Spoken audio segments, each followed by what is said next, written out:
Hasta 25.000 cubanos podrían unirse a las tropas rusas en Ucrania. La revista estadounidense Forbes informó que la inteligencia ucraniana estima que hasta 25.000 ciudadanos cubanos podrían unirse a las Fuerzas Armadas rusas en un futuro próximo. Esto convertiría a los cubanos en el mayor contingente extranjero en el frente, superando al ejército norcoreano. La publicación cita documentos del Congreso de Estados Unidos que destacan el atractivo de una oferta salarial de $2.000 mensuales para los cubanos. En comparación, el salario promedio en Cuba es de tan solo $20. La Habana niega oficialmente cualquier implicación directa en el conflicto, insistiendo en que no participa en el reclutamiento de sus ciudadanos. La parte rusa aún no se ha pronunciado al respecto.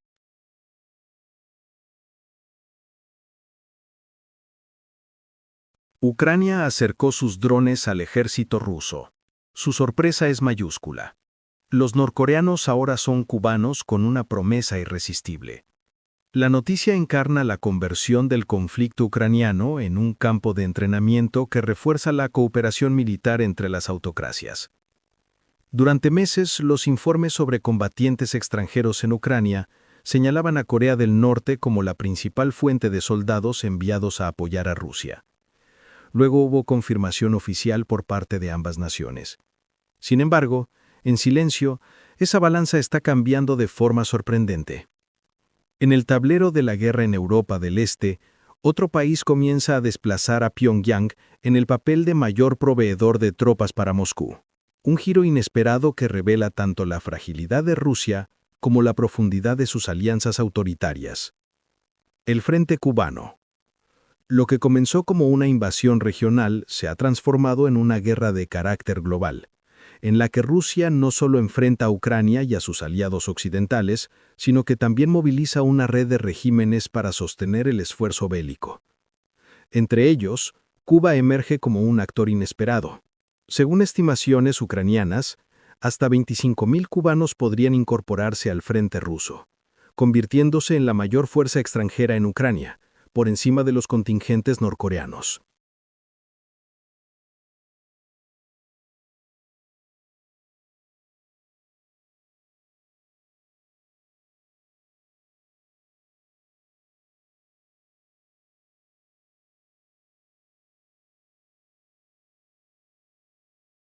Para el Kremlin, la utilidad de esta fórmula es evidente. Las bajas de combatientes extranjeros no generan protestas internas, no requieren indemnizaciones a familias rusas y reducen el coste político del conflicto. En un país con más de 1 millón de bajas estimadas, atraer soldados de ultramares, además, una cuestión de supervivencia estratégica. Una fórmula difícil de rechazar. La motivación principal para muchos reclutas cubanos es sencilla: económica. En una isla sumida en una de las peores crisis de las últimas décadas, donde el salario medio apenas supera los $20 mensuales, las promesas de cobrar $2.000 al mes combaten cualquier reparo ideológico. Algunos aceptan los contratos convencidos. Otros son engañados con ofertas de trabajo en construcción o fábricas para descubrir al llegar a Rusia que su destino es el frente de batalla. Analistas como Cristina López Gotardi señalan que el atractivo económico es irresistible, pero también subrayan la dimensión política. La Habana obtiene ingresos por remesas de combatientes y consolida su alineamiento con Moscú presentándolo como un gesto de revolucionaria lealtad y, de paso, un desafío simbólico a Washington. Los expertos apuntan a que el régimen busca reforzar su narrativa antiestadounidense, presentando la participación como un acto de solidaridad internacionalista, aunque en la práctica sea una fuente de divisas en tiempos de penuria. Mercenarios, coerción y globalidad. La presencia cubana se enmarca en una tendencia más amplia: la creciente dependencia rusa de combatientes extranjeros. Según datos de inteligencia, en 2025 casi la mitad de los prisioneros capturados en Ucrania no eran ciudadanos rusos, cuando en 2022 apenas representaban el 1%. Desde africanos reclutados bajo amenazas de deportación hasta estudiantes engañados con falsas ofertas de empleo en fábricas de champú, pasando por norcoreanos enviados como carne de cañón, Moscú recurre a todo un mosaico de soldados forzados o mercenarios.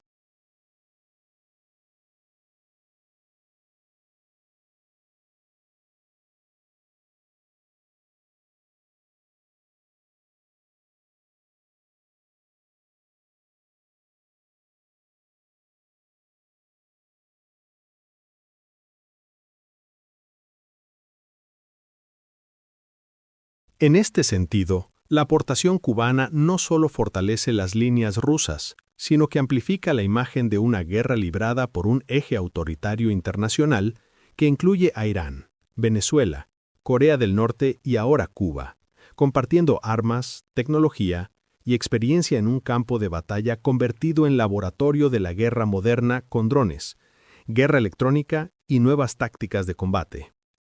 Cuba como blanco diplomático. La implicación cubana en Ucrania no ha pasado desapercibida para Estados Unidos. La administración de Trump ha decidido usarla como argumento central en su ofensiva diplomática contra La Habana en la ONU. Un cable interno del Departamento de Estado, fechado el 2 de octubre, instruyó a las delegaciones estadounidenses a presionar a los aliados para votar contra la tradicional resolución anual que exige el fin del embargo estadounidense sobre Cuba. Año tras año, la medida ha contado con un apoyo abrumador. En 2024, 187 países votaron a favor, y solo Estados Unidos e Israel en contra, aunque Washington espera reducir ese margen presentando pruebas de que el régimen de Miguel Díaz-Canel se ha convertido en cómplice activo de la agresión rusa, con entre 1.000 y 5.000 combatientes desplegados en el frente. En los documentos se subraya que Cuba ha fallado en proteger a sus ciudadanos de ser usados como peones en la guerra, y se acusa al régimen de socavar la democracia en la región, en particular a través de su alianza con Venezuela. El embargo y las sanciones.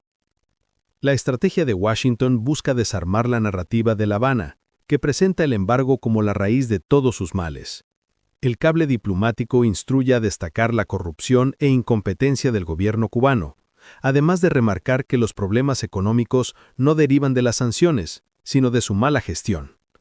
Trump, en su retorno a la presidencia, ha endurecido las restricciones. Ha reincorporado a Cuba a la lista de países patrocinadores del terrorismo, ha limitado aún más las transacciones financieras y ha sancionado a terceros países que colaboran con médicos cubanos en el extranjero.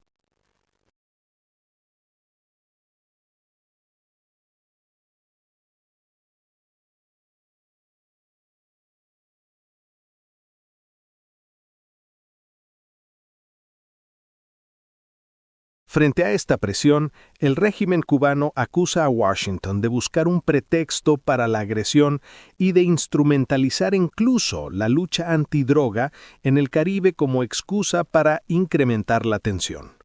Dicho esto, el telón de fondo parece otro. La combinación de colapso interno y alianza militar con Moscú coloca a Cuba en el epicentro de la pugna geopolítica entre Washington y el bloque autoritario. Escuela militar. Más allá de los equilibrios diplomáticos, lo que preocupa a muchos analistas es que la guerra de Ucrania se ha transformado en una academia involuntaria para ejércitos aliados de Rusia. Cada contingente extranjero que pisa el frente aprende de primera mano las técnicas de la primera gran guerra de drones de la historia, desde operaciones con enjambres hasta la guerra electrónica. Como advierte Bill Cole, fundador del Peace Through Strength Institute, el verdadero peligro no son los miles de cubanos o norcoreanos enviados, sino lo que aprenden y después exportan a otros conflictos en América Latina, África o Asia. Esa transferencia de conocimiento bélico convierte a la guerra en un multiplicador de inestabilidad global, con regímenes autoritarios absorbiendo tácticas y adaptándolas a sus propios escenarios. La paradoja cubana. La participación de miles de cubanos en la guerra de Ucrania revela, además, una paradoja. Mientras para el régimen de La Habana representa tanto una fuente de divisas como una reafirmación de su identidad antiestadounidense, para Moscú es una solución barata y políticamente cómoda al desgaste interno y para Washington una oportunidad de intensificar la presión diplomática y justificar su embargo. Con todo, lo más inquietante es que en ese tablero global, los combatientes cubanos no solo mueren en trincheras lejanas, también encarnan la conversión del conflicto ucraniano en un campo de entrenamiento que refuerza la cooperación militar entre las autocracias del nuevo siglo.